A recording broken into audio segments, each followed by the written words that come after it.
Друзья, привет! В этом видео я поделюсь своим опытом жизни в Варшаве, расскажу, как тут обстоят дела с жильем, ценами, продуктами, транспортом и куда вообще стоит пойти. В конце подсуммирую и назову плюсы и минусы столицы Польши. Изучая такие истории от разных людей, вы можете собрать цельную картину о жизни в нужном вам городе и понять, подходит ли он вам для жизни. Ну или просто расширить кругозор и увидеть, как живут люди в разных местах Европы и мира. И начнем по традиции с жилья, с самой такой базы. С этим тут, в принципе, все нормально, предложений много. Сразу скажу, что в Варшаве их больше всего, если брать все города Польши. Ну, логично, потому что там больше людей, больше спроса, больше предложения.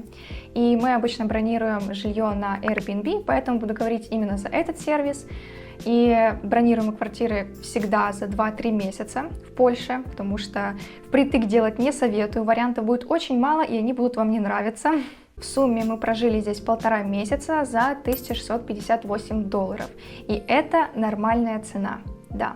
Потому что квартира находится в самом центре Варшавы. С окна здесь прям видно Дворец культуры и науки, и в целом вид такой красивый. Здесь 2 комнаты у нас было. Весь визуал квартиры был очень приятный, много растений, приятные цвета, такие, как я люблю, светлые, и, кстати, солнце к нам иногда попадало, у нас была солнечная сторона. И также здесь, в принципе, было приятно жить, все было необходимое для жизни, даже ванна была, а мы привыкли к душу, и для нас это было очень в радость, и даже, честно говоря, не очень хотелось уезжать. Но у нас такая концепция жизни, что мы переезжаем каждые 1,5-2 месяца в новый город, изучаем его, все снимаем, показываем вам, поэтому пришлось. Вообще, стоимость жилья зависит от кучи факторов, от района, где вы выбираете жилье, от сервиса, на котором бронируете его, от срока, короткий срок, средний, долгий, и от личных предпочтений. Поэтому советую вам зайти на сервис, который вам ближе, и посмотреть варианты под свой запрос. Могу лишь сказать, что в Варшаве аренда жилья самая дорогая в Польше. Если не брать определенные сезоны в некоторых городах, например, в морских городах или в Закопанах, в разное время цена может очень сильно скакать, то в целом, да, в Варшаве не в сезон, в обычное время самая дорогая аренда. Но при этом, как я сказала, здесь тоже больше всего вариантов. Для примера заглянем на Airbnb и попытаемся забронировать жилье через месяц. В районе $500 мы можем снять только отдельную комнату. До $1000 все еще попадаются комнаты, но больше жилья целиком. Квартиры темные, со странным дизайном, но кому-то может подойти. А после $1000 выбора становится больше, и сами квартиры выглядят намного лучше. Понятное дело, что краткосрочная аренда подходит больше туристам и тем, кто хочет пожить в Варшаве временно. Логично, что чем меньше период брони, тем выше будет цена. Если брать долгосрок, то будет сложнее. Насколько я знаю, сейчас в Польше арендовать квартиру на год и больше довольно сложно. Но опять же, это зависит от ваших личных предпочтений, от придирчивости, так скажем. Например, если у вас особо нет каких-то важных фильтров по визуалу или почему-то еще, то это будет не так уж и сложно. Но мы люди со своим списком условий, потому что мы работаем удаленно, нам важно сидеть правильно, важно 2 комнаты и так далее. Плавно переходим в атмосферу города. Во-первых, здесь чувствуется развитие и не хочется сидеть на месте. Я помню, как мы первый раз гуляли возле высоток в офисном центре Варшавы, и я была под сильным впечатлением, потому что до этого я не была в таких мегаполисах, и мне этой энергии очень не хватало. В то же время в Варшаве очень уютно благодаря старому городу и красивым чистым улицам. Каждый раз, когда я гуляла по Варшаве, я наслаждалась ее атмосферой и в целом чувствовала себя здесь как дома.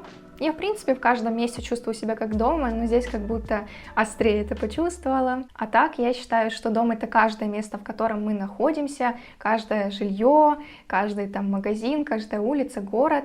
И поэтому с этим состоянием как-то чувствуешь больше благодарности, хочется больше проявлять заботу об этом месте, и как-то намного более приятно, когда ты не стремишься куда-то уехать, вернуться домой. Конечно, я хочу вернуться в Украину близким, но тем не менее здесь я также чувствую себя как дома, и это очень важное ощущение. Да, здесь людно, но при этом довольно просторно благодаря широким улицам, как я сказала, и поэтому мне это как-то особо не мешало, но больше всего людей обычно скапливается в магазинах, и когда мы скуплялись в субботу, нужно было потратить много времени на очереди. Кроме украинцев, здесь также много туристов с разных стран, поэтому сложно сказать, какой язык здесь слышно чаще. польский, украинский, русский или английский. Еще, кстати, Варшава мне напомнила Копенгаген и Данию. Да, конечно, мы всегда сравниваем какие-то места, исходя из своего личного опыта. Я много где не была, но при этом здание здесь очень хорошо так вспомнилось, потому что в Варшаве видела много стильных, красивых людей. Таких людей я запомнила в Дании. Не знаю, это как-то по-особому чувствуется. Из интересных наблюдений в нашем дворе было очень тихо, хотя мы находились в самом-самом центре города, и я думала, что там будет шумно, но, как оказалось, нет. Район оказался очень даже уютным. Интересные места. Варшава полна ярких, интересных и необычных мест, и сейчас я так кратко пройдусь по тем местам, в которых мы были, и те, которые я в целом рекомендую вам посетить, в которых я не успела побывать, потому что мы были не сильно долго, так что погнали. Во-первых, конечно же, старый город. С него началось наше с Андреем знакомство с Варшавой, мы первым делом пошли туда, потому что он находился недалеко от нашего дома, и это невероятно красивое место со своей историей. Вот эти вот красочные дома, уютные улочки, музыка, люди, все это вместе создает очень классную атмосферу. Современная Варшава также может вас удивить, чего стоят одни высотки. Лично меня они очень вдохновляют. Дальше парки. В Варшаве их много, так что гулять и бегать есть где. Мы посетили только 2 парка, ну и особо долго по ним не гуляли, потому что мы мерзляки, были здесь в самое такое холодное время, но они тут очень красивые. Не могу не сказать про замки, чтобы вы знали, в Варшаве их больше 20. Мы успели посетить только один, но самый главный – Королевский замок на Замковой площади. Там мы ходили по комнатам с аудиогидом и наслаждались роскошью прошлого.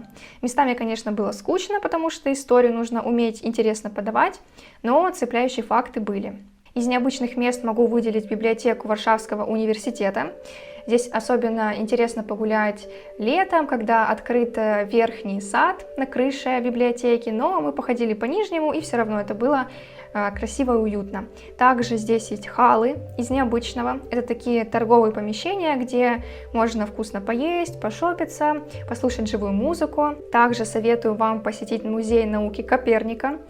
Даже если вы не разбираетесь в науке, но просто интересуетесь всякими научными штучками, все равно советую пойти, потому что я не разбираюсь, но при этом мне было интересно все посмотреть, поизучать, потестить, поэкспериментировать. Там есть и разные оптические иллюзии, и музей высокого напряжения, и много чего еще. Также еще одно место, которое мы посетили, но я об этом не говорила и не показывала, это зоопарк. Мы туда ходили с нашими близкими, с мамой и сестрой Андрея, поэтому я там не снимала, только пофоткала, но могу сказать, что туда стоит пойти самому, с детьми, с друзьями и посмотреть на разных зверушек. Да, зимой, конечно, здесь прохладно, но все равно советую туда пойти. Ну и последнее из необычных мест – это торговые центры, которые в прошлом были совсем другими зданиями. Один торговый центр был электростанцией, называется Электровня по Вишле, а второй был водочным заводом и называется Прага-Конизер-центр. Также в Варшаве очень много музеев, причем разнообразных, не банальных. Ну ладно, начну с банального. Национальный музей. Я помню, мы ходили в Дании, в Копенгагене, в Национальный музей Дании, и он был очень интересным. Там про историю, про разные эпохи, и предполагаю, что в Варшаве он примерно такого же типа, и туда стоит пойти, если у вас есть время и желание. Также здесь есть музей пейнтбола, музей чего там, сейчас подглянем, музей неона, иллюзий и музей на территории бывшей тюрьмы. Короче, музей на любой вкус. Если хотите окунуться в атмосферу интересных мест Варшавы, то переходите в этот плейлист и выбирайте, смотрите видео, которые вас заинтересуют. Ссылку я оставила в описании. А теперь поговорим про транспорт. Во-первых, здесь широкие дороги, поэтому и водителям, и пешеходам здесь удобно, комфортно. Во-вторых, здесь работает общая система всех видов общественного транспорта, и это прям очень круто. То есть вы, например, можете взять билет на 30 минут, успеть проехать пару остановок на метро, пересесть на автобус, еще чуть-чуть поехать и еще разочек пересесть на трамвай. Отдельно хочу отметить метро, потому что оно здесь очень понятное и удобное, и с транспортом мне нравится больше всего, потому что в метро нет пробок. И здесь в Варшаве находятся две линии, и мы жили как раз на их пересечении, на станции Швытокширской. По ценам на билеты все нормально, можно взять одноразовый билет по времени, выходной безлимитный билет на несколько дней, или, например, купить проездной, если нужно часто ездить на транспорте. В будни мы обычно брали билет на 20 минут, потому что нам не нужно было далеко ехать, а в выходные брали безлимитный билет за 40 злотых. Вообще он идет на группу до 5 людей, но другого варианта не было, он нам подошел, потому что нам нужно было часто ездить, снимать разные места, поэтому было проще взять безлимитный билет. И мы так 100%, кстати, сэкономили, мы считали. Для передвижения по городу мы использовали Google карты, они здесь отлично работают, так не везде, если что. В Болгарии, например, в некоторых городах не работали, мы использовали другое приложение. А здесь прям четко отображается расписание, все сходится, транспорт приезжает прям в то же время, в которое написано на Google картах, ну, в общем, так и должно быть на самом деле. А билеты мы покупали в приложении Ягда-Яды. И в целом купить и активировать билет можно за пару секунд по QR-коду. Также в Варшаве много велодорожек, поэтому можно спокойно передвигаться на велосипеде или электросамокате. Кстати, из прикольного, это будет, конечно, не в тему, но недавно мы видели в Варшаве такого робота-рекламщика, который рекламировал какую-то пиццерию, и это было забавно, потому что он прям танцевал перед нами. Ну а теперь про еду. Во-первых, польская кухня. Она мне очень понравилась, и особенно пироги. Мы пробовали пироги и журик. Но журик мне не очень зашел, потому что я не люблю солянку, а он прям очень похож по вкусу на нее. Мы часто ходили с Андреем и близкими в польские пироги и в Запечек. Оба места очень атмосферные, популярные в Варшаве и Польше, наверное, всей. Но первое мне понравилось чуть больше. В плане других ресторанов и баров здесь тоже все классно, их вообще в принципе очень много, очень большой выбор, прям на любой вкус и цвет есть заведения.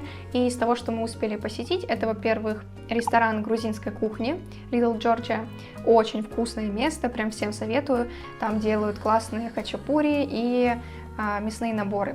Также мы посетили несколько баров с нашими друзьями, и, в принципе, нам все понравилось. Андрей, а то был мексиканский стритфуд?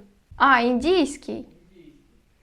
Ой, еще мы пробовали индийский стритфуд в Электровне по Вишле.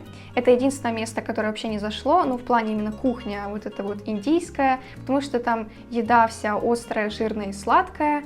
И чуть-чуть поев, я поняла, что мне уже все, хватит, мне как-то аж плохо стало. Но попробовать было интересно. Это был наш первый раз неудачный. По ценам на двоих у нас обычно выходило от 100 до 200 злотых, что в принципе нормально. Ну и стоит сказать, что мы ходили в такие средние заведения, на которых было $2.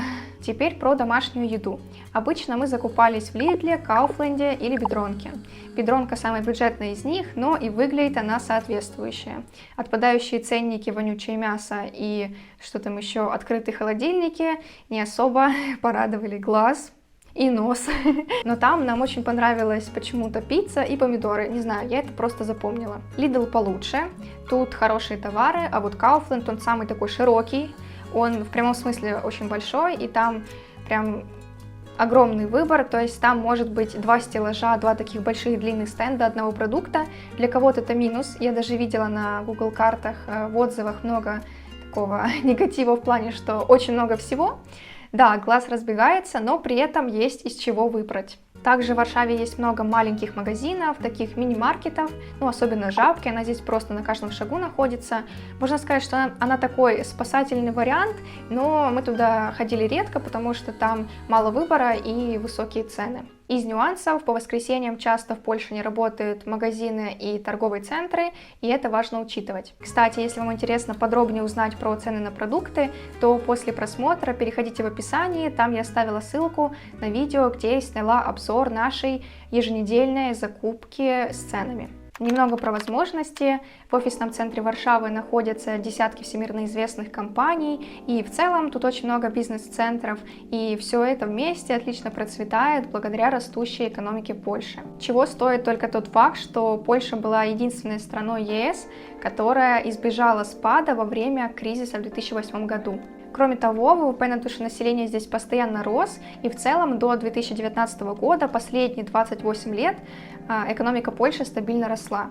Не каждая страна Европы может таким похвастаться. Минимальная зарплата в Варшаве около 3000 злотых, а средняя около 7000 злотых. Это на 2022 год. Развлечения и услуги. Этого здесь тоже предостаточно. Например, есть мастер-классы на любой вкус, очень прям много. Мне постоянно таргетированные рекламы попадались. И я-то, кстати, пошла на один мастер-класс по акварели.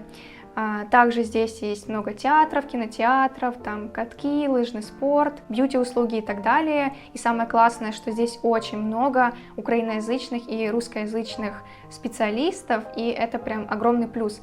То есть я пыталась искать некоторых специалистов в Инстаграм, и это вообще было нетрудно, сразу нашла кучу разных вариантов, и было из чего выбрать. Онлайн-сервисы, доставка и такси, с этим тут тоже все хорошо. Из того, что прям порадовало, это то, что не так давно здесь открылась новая почта, и можно легко принимать и отправлять посылки с Украины и в Украину, и также здесь открылся паспортный сервис для украинцев. Какие яркие плюсы и минусы Варшавы я могу выделить? Но сперва хочу напомнить, что если вам нравится моя подача контента, я вам откликаюсь как человек, то подпишитесь на этот канал. Здесь мы с Андреем, моим молодым человеком, путешествуем по разным городам Европы, каждые 2 месяца переезжаем, чтобы показать вам атмосферу, передать атмосферу разных городов и поделиться своим опытом жизни в каждом из них. Начнем с плюсов. Во-первых, поляки. Люди — это, конечно же, большой плюс в стране. В любой стране есть, конечно же, хорошие люди, но то, что я заметила, что поляки очень светлые, добрые и приятные. Следующий плюс — это перенасыщение выбора, разных развлечений, заведений и так далее. Третий плюс — это обалденная система транспорта, и с этим никак не поспоришь. Четвертый плюс — это то, что здесь в целом красиво, продвинуто и просторно. Ну, конечно же, здесь очень много украино- и русскоязычных специалистов, и это большой плюс. И врачей. Это очень круто, даже учитывая тот факт, что к врачу здесь попасть архисложно, и очереди могут длиться 6 месяцев. Я сама это не проверяла, но слышала от многих знакомых. Скорее всего, с частными клиниками будет попроще, но в целом, да, медицина в Варшаве, да и, наверное, в целом в Польше, это как плюс, так и минус. А теперь минусы. Во-первых, это проблема с арендой жилья. Нам на самом деле еще повезло, потому что через месяц, через какое-то время после того, как мы выехали из Варшавы, цены значительно поднялись. Так что нам еще повезло с ценой, но нужно учитывать, что жилье нужно бронировать заранее, намного заранее, насколько можно, и в целом здесь цены выше, чем в любом другом городе Польши. Второй минус — это то, что здесь много людей. Но опять же, все зависит от вашего состояния и привычек. Если вы склонны к спешке, вы будете спешить. Если вы, несмотря ни на что, чувствуете себя спокойно, то здесь вам толпы людей не помешают. Ну и третий минус — это загрязненный воздух. Да, это в целом проблема Польши, и на самом деле Варшава не самый грязный город, например, Краков грязнее, но все равно это не очень полезно для здоровья, и некоторые группы людей могут от этого страдать. Если подытожить, то Варшава подходит всем, кому важно развитие, движение и яркость жизни. Здесь правда комфортно жить и интересно быть туристом. Я бы сказала, что это один из моих любимых городов, если вот брать прям все, поэтому было немного грустно ехать дальше. А чем вам нравится или не нравится Варшава? Пишите в комментариях, интересно узнать ваше мнение. И поставьте лайк, если видео было для вас интересным и полезным. А мы увидимся с вами совсем скоро в следующем видео. Пока!